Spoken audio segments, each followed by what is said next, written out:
Well, we are live, folks, for another edition of Cambium Drop-In. Thank you, everyone, for joining us. Good morning, good afternoon, wherever you are, wherever you're joining us from on the time zone. I want to thank everyone for dropping in for another LinkedIn Live brought to you by Cambium Networks. I just want to remind everyone that if you want to add any questions to this chat and this discussion that we're going to be having over the next 30 minutes, feel free to drop them in, leave some comments. We'll get to them as we kind of go through the half hour, and then we'll save some time at the very end. But I'm really excited about what we're going to talk about today. Very important topic. And I have a very special guest that I'm going to be kind of chatting with today. So for the next 30 minutes or so, we're going to be talking about expert insights in RFPs, contracts, and future trends in multifamily. And joining me for this very important discussion is Rush Blakely with RealtyCom. Rush, thank you for joining me. Thanks for inviting me. Happy Appreciate it. Why don't you give everyone who's kind of kindly dropped in for the next 30 minutes, give them your elevator, your pitch, quick intro. Yeah, well, thanks so much, Todd. As Todd stated, my name is Rush Blakely, and I'm president and CEO of RealtyCom Partners. Hard to believe, but I got in this multifamily telecom space in 1997. Todd and I were chatting before we went live. I joined RealtyCom 10 years ago. Before that, many of you know I was on the provider side of the equation. I worked for Time Warner Cable, Comcast, as well as a little bit of time I spent working for a small provider in the Caribbean. And for those that do not know, RealtyCom Partners is a telecom and technology consulting company. And we work with apartment owners and developers to identify and maximize revenue opportunities for our clients while assisting them in delivering best-in-class services for their residents. I'm very proud to work with a phenomenal group of team members and clients, and I'm also quite proud that we recently celebrated our 18th anniversary. Wow. Not me and my wife, RealtyCom. That is fantastic. And Mike and Annie and Steve Lofkowitz, fantastic people who kind of founded and started the company. They founded the company. Mm-hmm. And really, really good people and do great things for not only multifamily, but for the community. You have Bob Reese, who's, Mr. Santa Claus around Christmas time, giving so much back generously. Rush, I've known you a very long time. And, like you said, you've been on the provider side. I've been on the provider side as well. And I think that's a very common thread that I see in this business with people that I know and peers and colleagues. We've kind of moved around in our careers, spent a lot of time on the provider side as well. And, as we all know, though, the hands change a lot over there.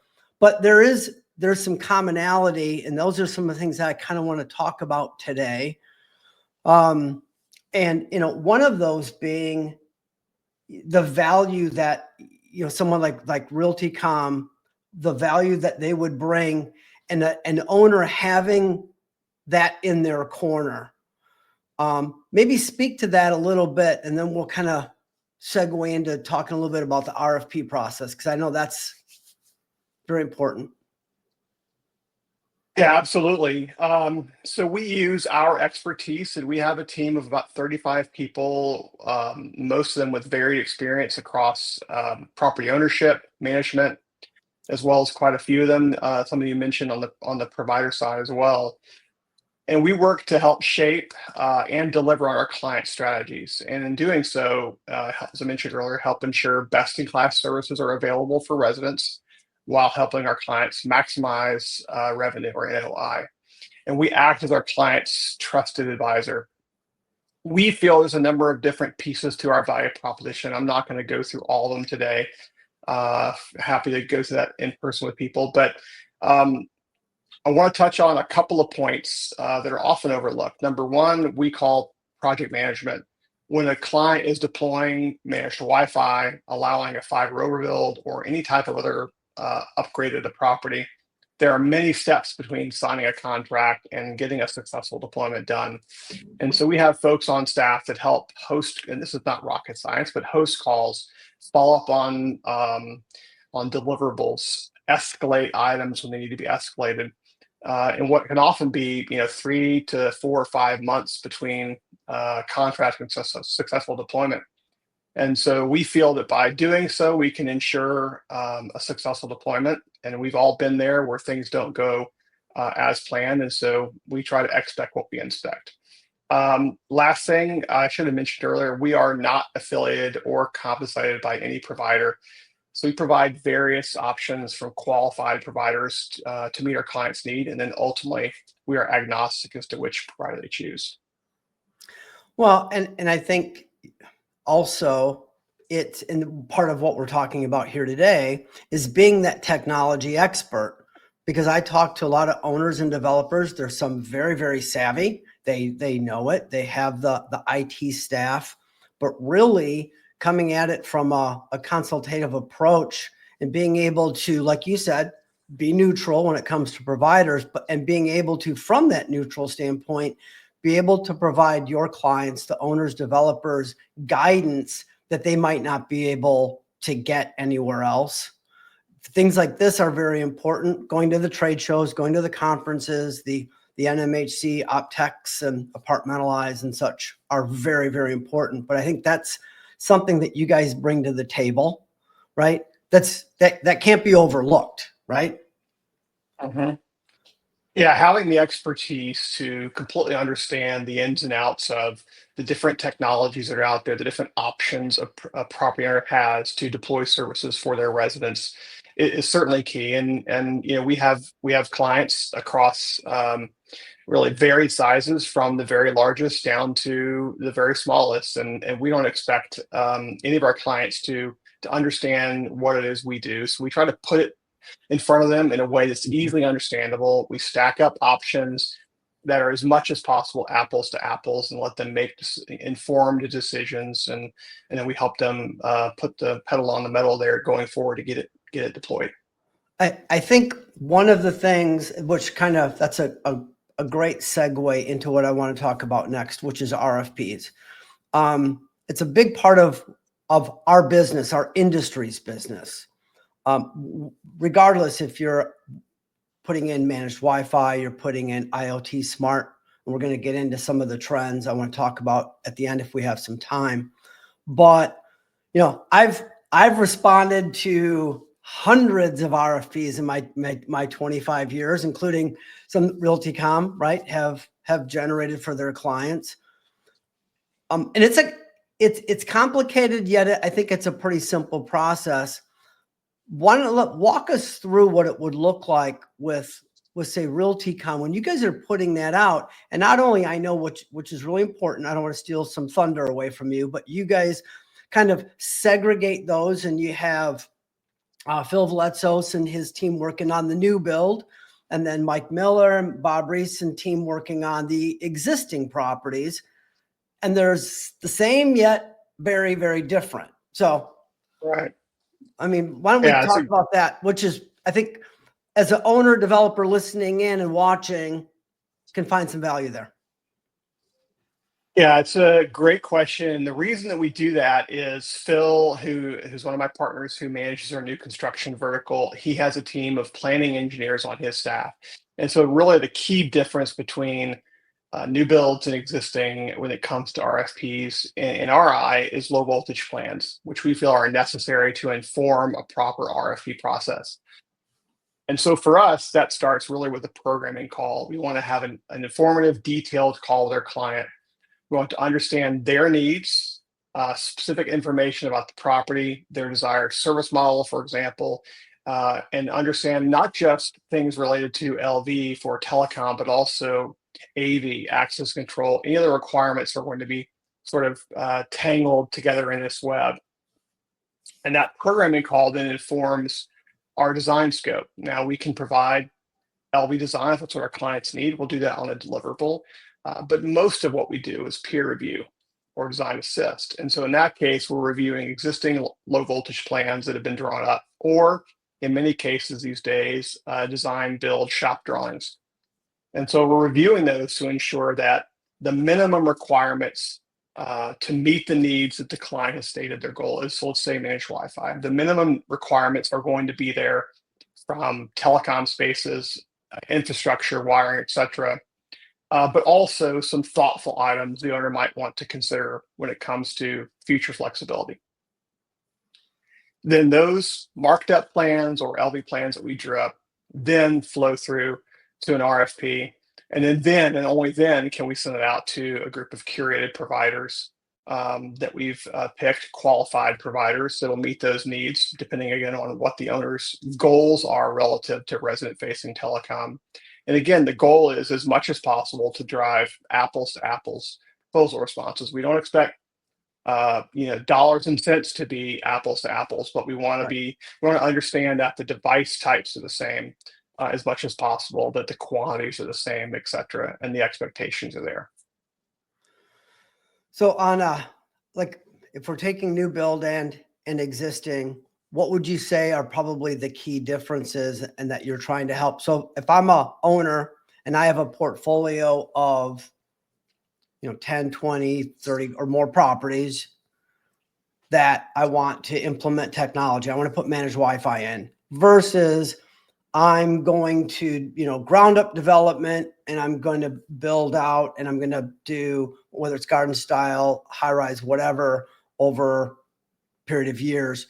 I know you have the separate teams, but are you looking at those projects very, very differently when you're giving out advice to the client and reviewing those projects? I mean, especially like with existing, and I know we're going to touch on agreements maybe just a little bit. Existing properties, you have possibly existing telecom agreements, right? Mm-hmm. Yeah, absolutely. So with new clients, as we onboard a new client or existing clients as they buy new properties, our very first step is contractual due diligence. So we'll never pick up the phone or send an email to request a proposal until we first understand the lay of the land.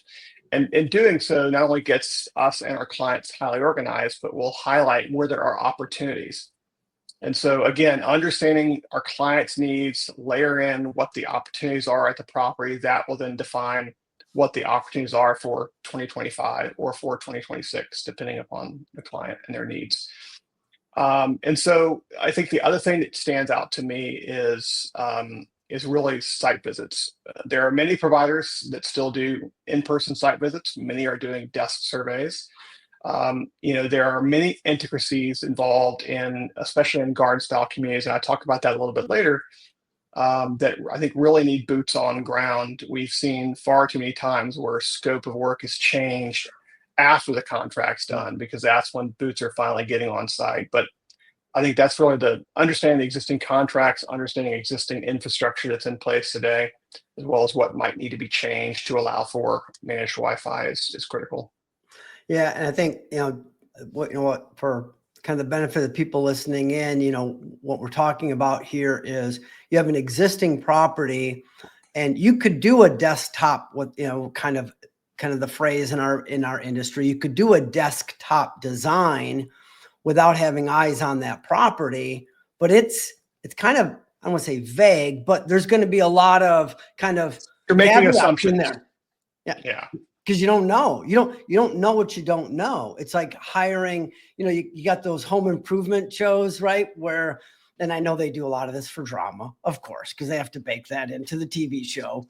But so they come in to do the remodel and, we're going to do all of this work. And of course it's like for, $10,000 or whatever, ridiculously low price. But then they find termites, they find mold. I mean, they find all of these problems because you can't see what's behind the walls until you get in there. So yeah, it is important if you can do a site survey and literally go out there and get eyes on that property, you're going to be able to give a more comprehensive, a more accurate and comprehensive proposal, and most importantly, scope of work. So we're going to kind of transfer into and talk a little bit about FCC and agreements. And I know you're not an attorney, neither am I. We both, I think, have stayed at a Holiday Inn Express.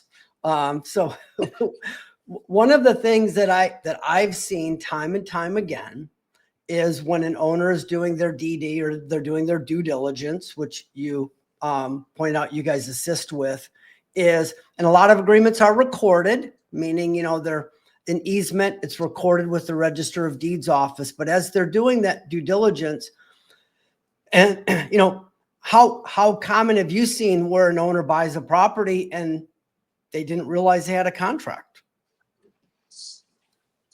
Well, I think it's quite common. So I think it is important to get a hold of agreements from the seller. But let's be clear, this tends to be the last thing on the list if it's on the list, and is never Right. going to stand in the way of a multi or tens of $billion transaction. Right. Having said that, I think it's good for our clients to understand what agreements are on the property when they're acquiring it. So we assist our clients by once they do have hard money and they get agreements from the seller, we will abstract those for them so they understand, is there a revenue share that needs to be assigned on day one or assumed on day one? Is there a bulk agreement? Is there a bulk prohibition in place if they're a client that likes to do bulk? Any number of things, and we review those because, as you know, we can't conduct contractual due diligence. Our client owns the property. This is really a good first look, and then we're able to get those seller agreements in most of the occasions. It's not always super comprehensive, but again, I think it's really not the first thing on the list in a buyer's mind. Yeah, I think it ranks up there in importance, but yeah, are they looking at, because you don't have just telecom agreements, you have waste haul agreements and trash, and you have all of those other vendor agreements that are a part of that transaction. Some of them are assumable, some aren't, right? Depending on that language that's baked in there. So we've seen a lot of changes in the way a property can be serviced by a provider, i.e. non-exclusive, exclusive agreements and compensation and revenue sharing. A lot have come down from the FCC, 2017's ruling on non-exclusive agreements, and then recent changes about exclusivity and revenue sharing, right? How have you seen that play out? And I want to get your thoughts on the bulk, yet to be decided bulk decision. But that first part, did you see a big impact there? Did it change a lot of things? You're trying to get me on my soapbox, Todd. Well, we got about 25 minutes left, but it's an important discussion, right? It is. So I personally was speaking about the 2022 revenue share ruling. I personally do not think the graduated revenue share scales were necessarily anti-competitive. And further, I thought the 2022 report and order caused a whole lot of unnecessary work on the part of owners and providers. And from where I sit, our clients, acquire lots and lots of properties each year, a little less this year and last with interest rates, but still we see lots of agreements, lots of new properties coming in. And from where I sit, it's done nothing to boost competition or get additional providers or existing providers to come in and upgrade networks to serve, especially properties that are in desperate need of high-speed internet. Properties that are served by one provider that might have only DSL. Providers are not clamoring to get those now that graduated revenue share has gone the way of the dodo. So it may have been well intended. I think it was a poor approach and accomplished nothing, essentially. What about the yet to be decided or determined bulk ruling that's still out there? Yeah. I mean, what are your... Well, I can't see the future, of course, but I will say this, and Todd, you and I have been in this industry a long time. This is my 28th year, I believe. Last year, property owners, providers, associations, and other stakeholders really came together, unlike any other FCC proceeding I've seen in the past, to educate commissioners, educate their staffs, educate legislators. And that work that was done Right. seems to have taken some of the steam out of the issue late last year. I think certainly the results of the election and the change in the FCC leadership is probably going to continue with that. I don't know if that's going to go away completely or change focus, but certainly, where we were sitting March of last year with the FCC press release and the Biden administration press release, certainly we're all actually feeling considerably better about the situation today than we were last year. Ultimately, to me, it's about not the ability for the owner so much to be able to generate revenue. I mean, that's a really important aspect of this for that. Yeah, but as far as I'm concerned, it's near the bottom of the list. I think resident experience, being able to allow the bolt-on prop tech, efficiency for management of the property. Those are all reasons, and I've said this at conferences before. If you just want to make more money, you probably shouldn't be doing it. I would agree. It's about when you move into that apartment. My son recently moved to Brooklyn, one of the very first, and he's 26 years old.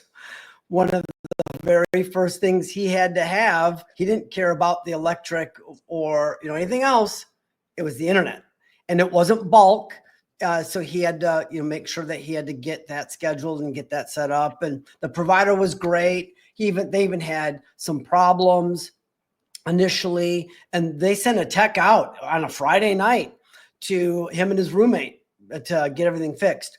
But yeah, it's about that. To me, it's about that experience. So you were just talking about technology, and I think that's a great segue into kind of the last part that I want to really talk about here is you've been there, you've seen from the cable TV only days to internet and phone and all of those iterations. You can't predict the future, like you said, but let's talk about maybe some trends that RealtyCom and Rush Blakely see on the horizon. Well, I mean, this is nothing new, right? We're talking about managed Wi-Fi today, just like we've been talking about it at a feverish pitch since COVID and before. But it's interesting to note that it's still not the norm for existing communities. So most of our clients are existing property owners, and so I still see considerable growth in that tranche as we go forward. More, just about every call we have with our clients, whether it's our normal monthly call or an annual call we get on with our clients, even the clients that are not currently doing bulk, or want to talk about it. I want to talk about what their options are, what it means for them, what the technology is like. Certainly continued growth of IoT. Again, I'm not a technologist, but and certainly I'm glad you didn't ask me about AI. That's certainly not where my strong suit is, but I think certainly we're going to see continued growth there too. Things to support property operations as more and more are doing self-touring.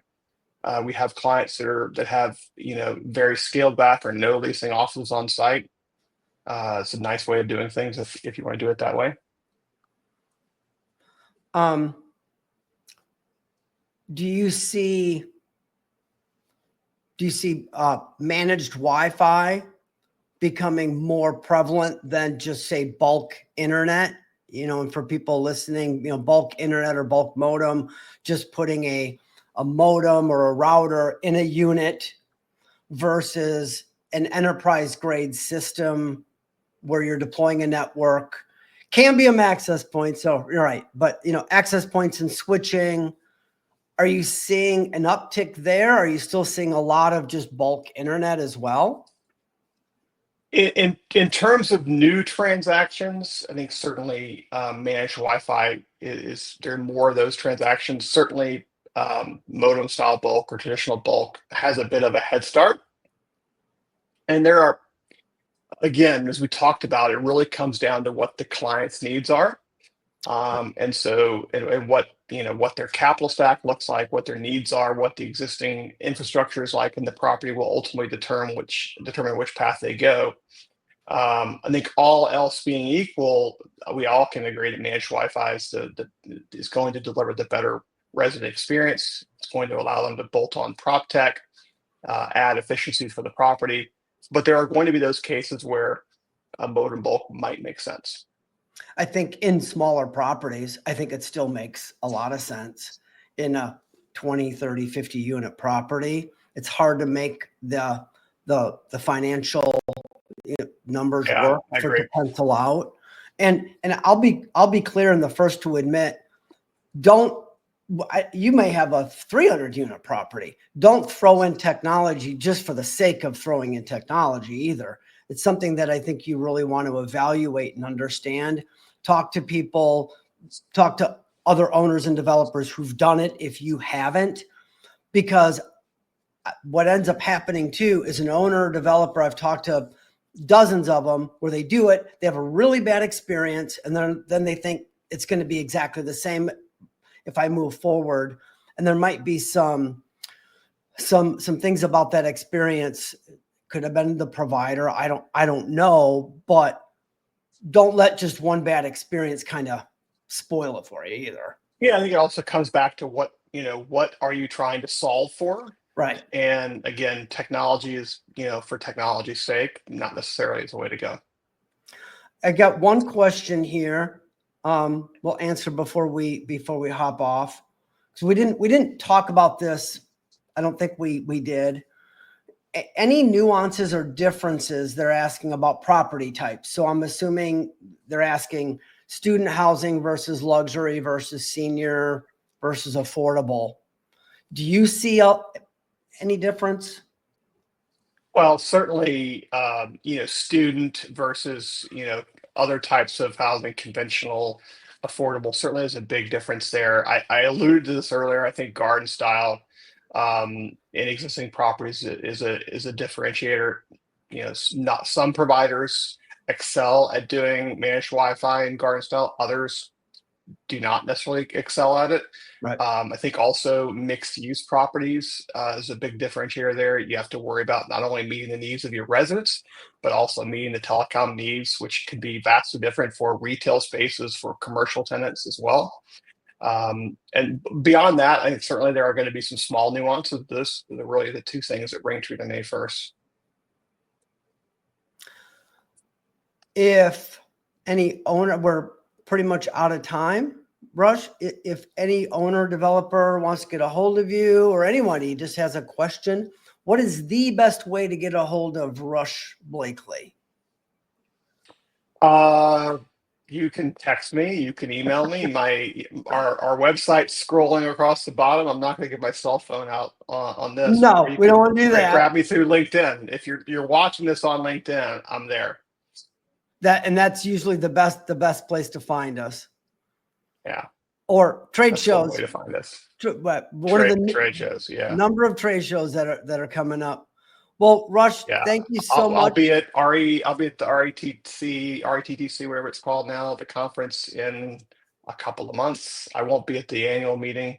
I'll be at the AIM conference, Steve Lefkowitz's conference in Southern California, and we'll also be at Broadband OpTech this year.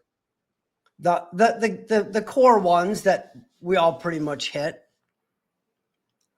Well, Rush, thank you so much. I really appreciate your insights and your wealth of knowledge and time sharing it with everyone. I want to thank everyone for dropping in on this edition of Cambium LinkedIn Live.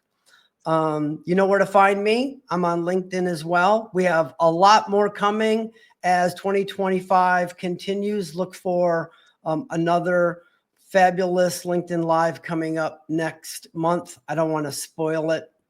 We'll just leave it at that. Rush, thanks again. Thanks for having me, Todd. Take care, everyone. Take care, everyone. Bye-bye. Bye-bye.